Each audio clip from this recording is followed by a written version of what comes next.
Felice Feliciano does a study of Roman type and comes up with what he says is how the Romans wrote their letters. And Pacioli decides that there is a mathematical basis for what good letters look like.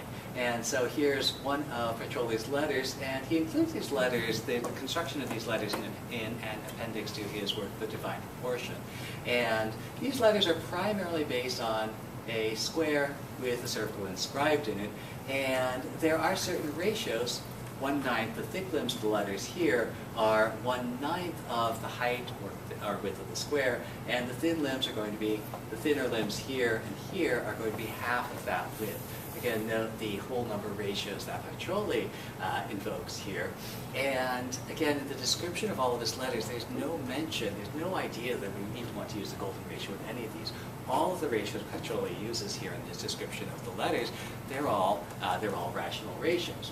Well, Dürer also gets into the act here again in one of the sections of the painter's manual. Dürer describes, well, here's how you create letters, and he has a slightly different version. He's going to divide his square into 4 parts, and his particular ratios are 1/10 to 1/3.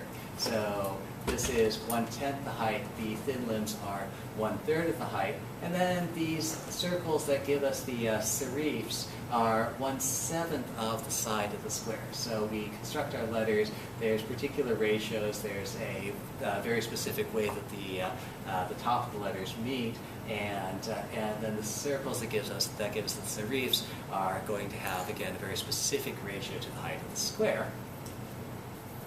And then Dürer does something that is unusual, because several people are trying to design fonts at this time. He also describes how you create the old-style Gothic letters. These are sometimes referred to as the black letter type. These are the old German-style type that is very different from the Roman-style type, and Dürer's description is entirely in terms of squares on top of squares.